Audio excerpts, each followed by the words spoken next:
Hello everyone, कैसे हैं आप सभी। आज की बूस्टर डोज 26 डिस्कस कर लेते हैं। आसान थी बिल्कुल, ऐसे क्वेश्चन थे जो वन लाइनर होते हैं। एक्चुअल में इस तरह के क्वेश्चन जो जनरली क्लर्क लेवल का पेपर होता है या फिर एमटीएस लेवल का पेपर होता है, सीएचएसएल लेवल का पेपर होता है, ग्रेड सी और डी के पेपर होते हैं, उन तरह के क्वेश्चन पेपर में ये इस तरह के क्वेश्चन आते हैं। ठीक है, पढ़ लेते हैं। पहला क्वेश्चन एक्टिव पैसिव वॉइस का है, आसान है। देखो आसान चीजें बिल्कुल तरीके से हो जाती हैं। यहाँ पे देखो वॉज टेकन है, वॉज टेकन जो है ना ये पैसिव वॉइस है, पैसिव वॉइस है। वॉज पता, वॉज आया ना, वॉज मतलब पास्ट है, वॉज का मतलब पास्ट होता है। अगर पास्ट है तो पास्ट इंडेफिनिट का पैसिव वॉइस है, पास्ट इंडेफिनिट में V2 आती है। देखना V2 कहाँ है, ये हैड टेकन नहीं हो सकता, हैव टेकन नहीं हो सकता, टेक हो नहीं सकता, ये आंसर। कहानी सिर्फ इतनी है कि ऑप्शंस को देखो और एलिमिनेट करो। Was taken past indefinite, past indefinite एक ही ऑप्शन में था, मारो आंसर। पूरा सेंटेंस पढ़ने की भी जरूरत नहीं होती अगर आपको लॉजिक पता है तो। ठीक है, अगला क्वेश्चन है choose the antonym of Magdalene. ये मॉडलिन वर्ड मैंने आपको करवा रखा है, मैंने एक वर्ड करवा रखा है मॉडलिन के साथ, मैंने ये शक्राइन वर्ड भी करवा रखा है। ठीक है, ये सब वो वर्ड्स हैं जो हमने वोकैब विद देसी तड़का में ऑलरेडी कर रखे हैं। ठीक है, हमने एक वर्ड किया था मोकिश, हमने एक वर्ड किया था मोकिश, और मोकिश का हमने मतलब पढ़ा था शाबजी, वो मुंह पे किश करके गई शाबजी, और इतना कहते कहते वो क्या हो गया, सेंटिमेंटल हो गया। मोकिश का मतलब होता है ओवर सेंटिमेंटल, ओवर सेंटिमेंटल।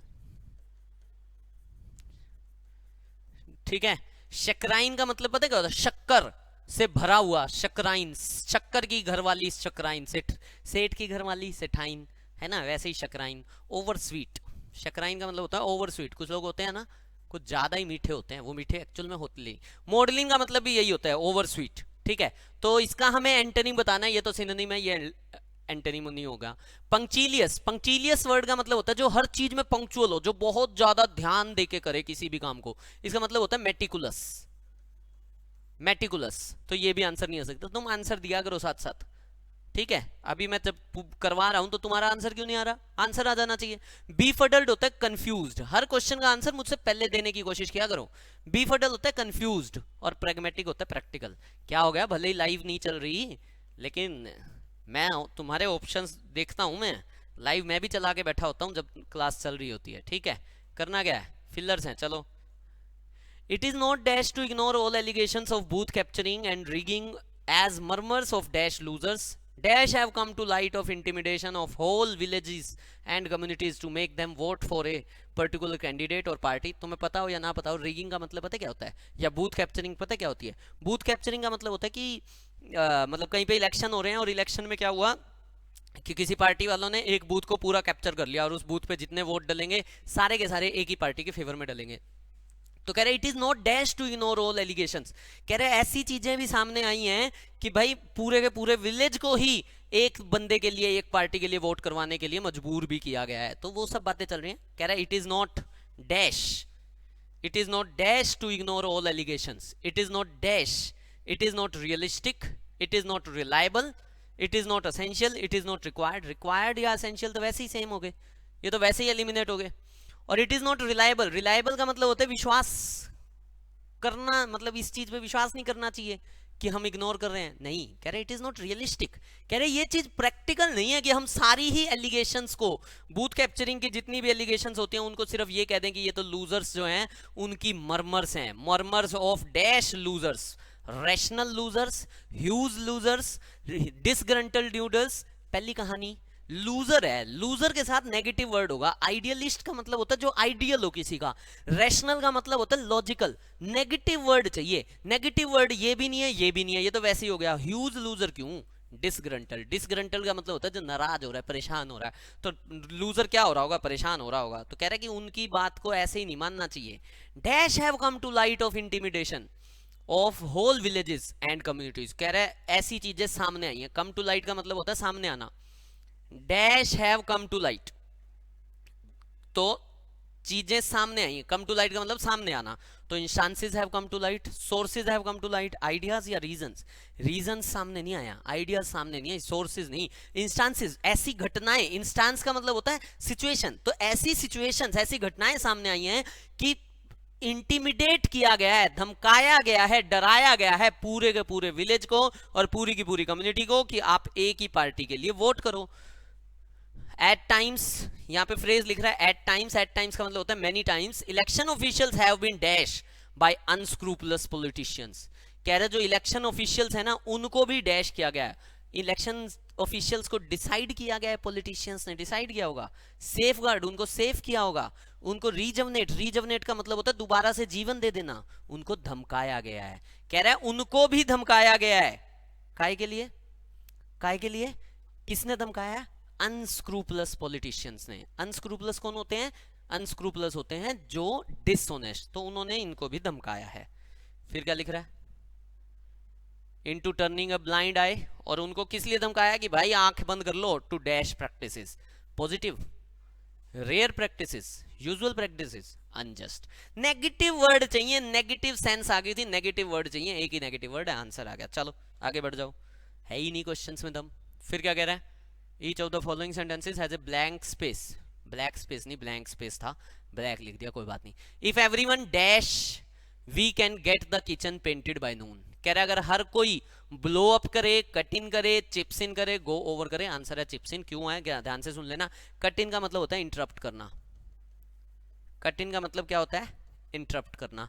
तो अगर हर कोई इंटरप्ट करेगा तो किचन शाम तक हम कर लेंगे काम।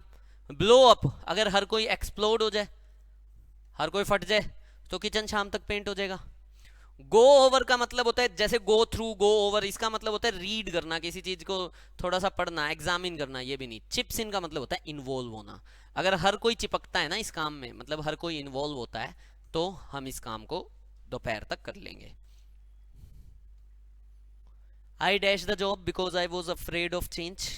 I passed up, I pass away, I put down, I pass out. Pass out तो कॉलेज से पास आउट होते हो, पास आउट तो सबने सुना होगा, कॉलेज से पास आउट हो जाते हो। तो मैंने जॉब को पास आउट कर दिया, ठीक है। और एक पास आउट का मतलब बेहोश हो जाना भी होता है। पास अवे का तो मतलब डाई हो जाता है, तो मैंने जॉब को डाई कर दिया, ये क्या सेंस है? पुट डाउन का मतलब होता है किसी चीज को नीचे रख देना या कैंसिल कर देना। मैंने जॉब को कैंसिल नहीं किया होगा, मैंने जॉब को कर दिया पास अप। मैंने जॉब को क्या कर दिया? मैंने जॉब को कर दिया पास अप। क्यों? क्योंकि पास अप का मतलब होता है किसी चीज को, किसी चीज से बचना, किसी चीज को अवॉइड करना, to fail to take the opportunity. तो कह रहा है मैंने जॉब को छोड़ दिया क्योंकि मैं तो भाई चेंज से डर लगता है मुझे, ठीक है। तो आंसर आएगा पास अप। फ्रेजल वर्ब है, याद करनी पड़ेगी, कोई इलाज नहीं है। The man was dash in financial disputes with several people. The man was occluded, mired, recuperated या स्वैशबकिंग। देखो ये जो वर्ड है ना ओक्लूड, ये आया, इसमें एक रूट वर्ड है क्लूड, ठीक है। आपने वर्ड सुना होगा इंक्लूड, आपने वर्ड सुना होगा एक्सक्लूड। क्लूड का मतलब पता है क्या होता है? बंद कर देना, शट, ठीक है। इंक्लूड होता है किसी चीज को अंदर लेके बंद कर देना, इन्वॉल्व कर लेना। एक्सक्लूड बाहर करके, किसी चीज को बाहर करके बंद कर देना। ओक्लूड का सिंपल मतलब होता है किसी चीज को रोक देना, स्टॉप करना, ठीक है। रिकपरेशन या ये वर्ड मायर, मायर वर्ड होता है, क्वैगमायर वर्ड होता है, ये तो शायद सुने होंगे, ठीक है।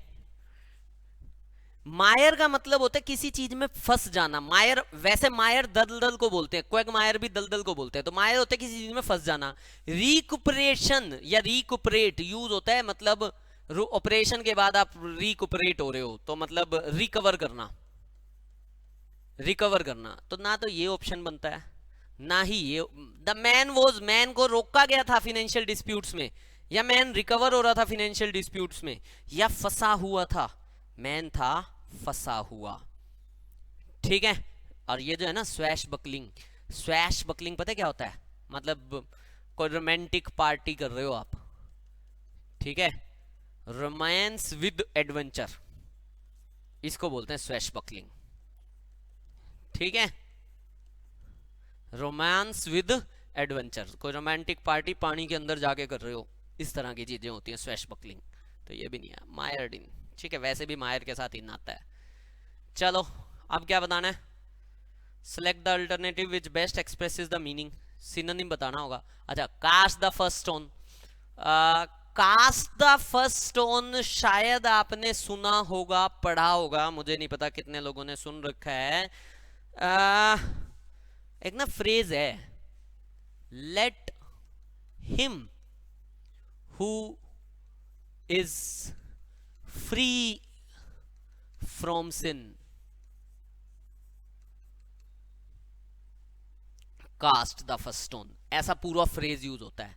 ये पता क्या है, शायद वो कहानी सुनी होगी ना कि वो एक लेडी को पत्थर मार रहे थे, तो पूछा गया क्यों मार रहे हो जी, ये उल्टा है, ये सारे गलत काम करती है, ऐसे वैसे। तो वहां पे कोई संत आया, उसने कहा कि भाई ठीक है, एक काम करो, हाथ में ले लो पत्थर और सारे पत्थर मारेंगे एक एक करके, उससे मर जाएगी। लेकिन एक बात ध्यान से सुन लेना, पहला पत्थर वो मारेगा जिसने कभी खुद ऐसा कोई पाप ना किया हो, है ना। पहला पत्थर वो मारे जिसने पाप ना किया हो, है ना, जो पापी ना हो। और अगर ऐसा नहीं किया तो भाई वो वहीं का वहीं भस्म हो जाएगा। अगर किसी ने पहला पत्थर मार दिया जब उसने पाप कर रखा होगा, सारे पत्थर छोड़ छोड़ कर चले गए थे। तो इसको बोला जाता है let him who is free from sin cast the first stone. Cast the first stone मतलब पत्थर फेंकना।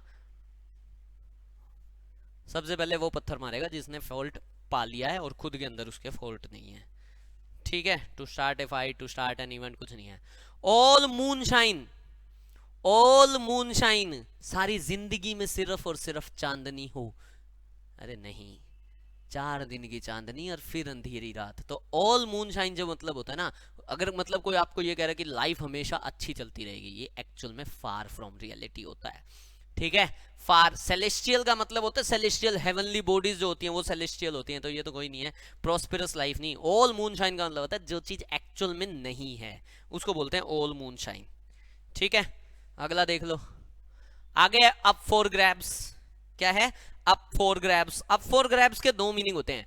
If something is up for grabs मतलब हम सारे क्लासरूम में बैठे हैं, मेरे हाथ में एक चॉकलेट थी, मैंने हवा में उछाल दी, मैंने कहा जो पकड़ लेगा उसकी। तो एक तो ओपन मतलब ओपन फॉर अचीवमेंट, एक मीनिंग ये होता है अप फॉर ग्रैब का। और अप फॉर ग्रैब का जो दूसरा मीनिंग होता है ना, अप फॉर ग्रैब का दूसरा मीनिंग होता है क्या कि इन टोटल क्यूस। जैसे ही मैं ऊपर फेंकूंगा, जैसे ही मैं ऊपर फेंकूंगा तो कहानी क्या बनेगी? जैसे ही मैं बॉल को ऊपर फेंकूंगा, चॉकलेट को ऊपर फेंकूंगा, तो सारा का सारा हु हल्ला हो जाएगा, अस्त व्यस्त हो जाएंगी चीजें। तो इसको बोलते हैं in total cues, up for grabs. आगे क्या बताना है? 4 words are given, in each 1 word is correctly spelled. Correct spelling बतानी है। पोजेसिस डबल एस आता है, डबल एस आता है दोनों जगह।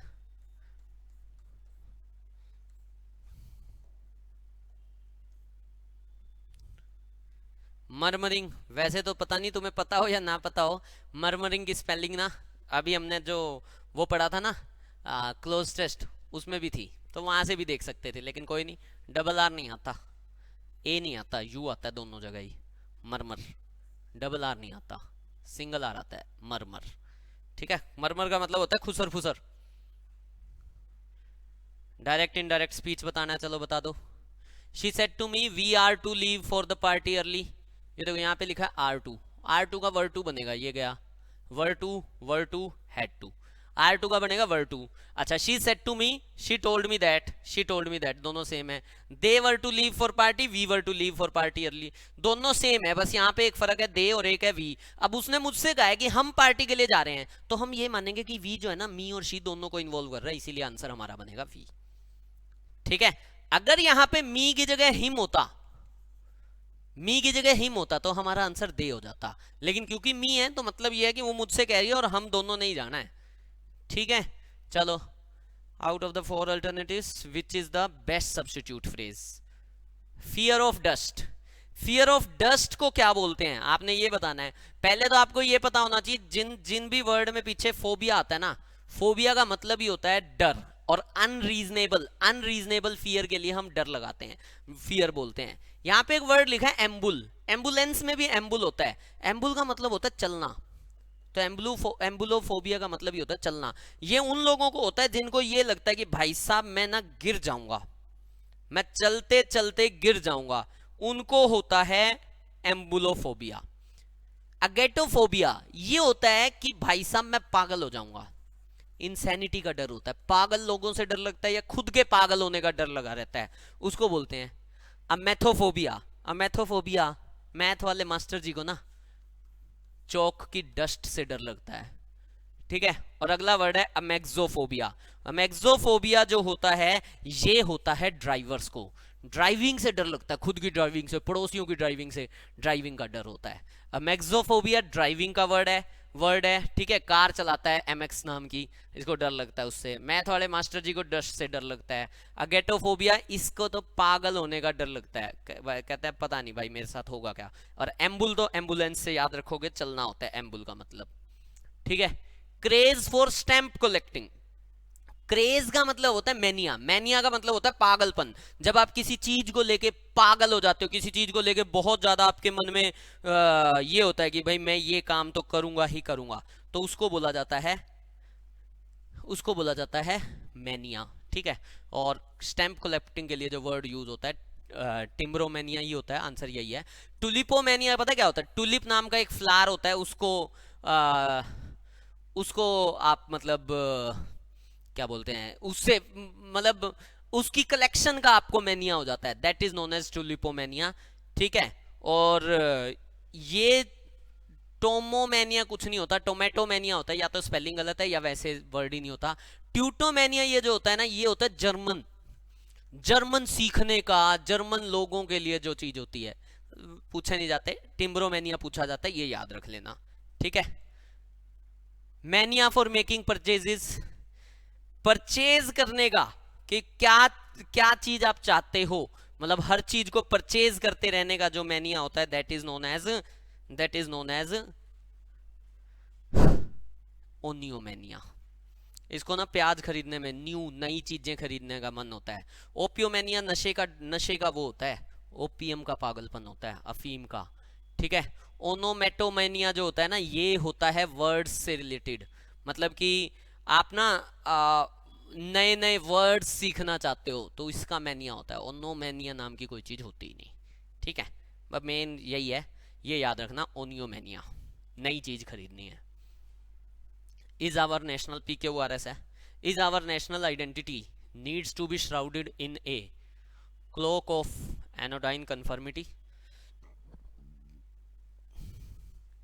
देखो इस ए के बाद ना, इसके बाद ये आएगा लास्ट में, मतलब इसके बाद ये आएगा, और ये इस से शुरू हो रहा है, तो मतलब तो ए के बाद यानी पी के बाद आर आएगा, और यहां देखो इट लिख रहा है, इट के साथ नीड्स आएगा, ठीक है। तो is our national identity of such a loose character that it needs to be shrouded in a cloak of anodyne conformity, ठीक है। यानी कि क्यू पी आर का है, ये रहा। सेंटेंस बनाओ, चलो बढ़ो। This is what comes who sits below the finance minister and not consulting the economist out of not knowing. This is what comes out of not knowing economics and not consulting the economist who sits below the finance minister. So this is what comes out of RQP here. The pith helmets gone, the pith helmets has नहीं हो सकता, pith helmets may have long gone, ये रहा। The pith helmets may have long gone but the blood has never dried. तो RPQ ये रहा। इसका मतलब पता है किसी को? पिथ हेलमेट्स पता है किसको बोलते हैं? पिथ हेलमेट्स बोलते हैं अंग्रेज। तो अंग्रेज तो कभी के चले गए, लेकिन उनका खून अभी खत्म नहीं हुआ है, ठीक है। अंग्रेज चले गए, अंग्रेज कब का छोड़ के, लेकिन अंग्रेजी नहीं गई, देख लो अंग्रेजी तो पढ़ रहे हो तुम, ठीक है। आगे पढ़ो, ब्रैकेटेड पार्ट को इंप्रूव कर दो। Some writers have suggested that this will replace browsing but they miss the point. by the mile नहीं होता, वैसे मैं ही बता देता हूँ।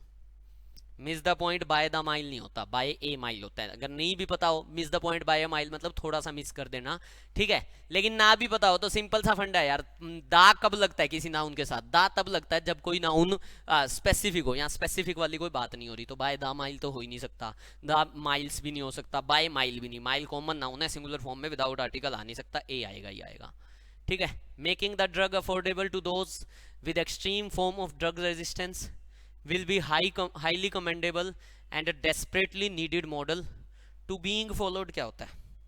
टू के साथ V1 आता है, ये तो गलत है।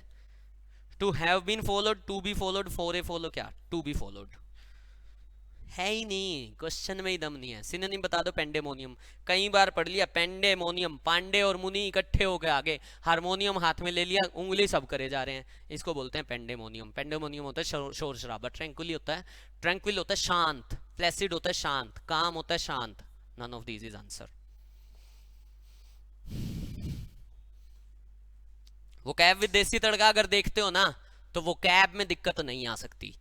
अभी हमने शुरू कर रखी है एक सीरीज, किसकी किसकी, ब्लैक बुक की। तो ब्लैक बुक की सीरीज को जरूर देखो और अपनी वो कैब को इंप्रूव करो। अभी के लिए इतना ही दोस्तों, थैंक यू एवरीवन, फिर मुलाकात होगी अगले एपिसोड में।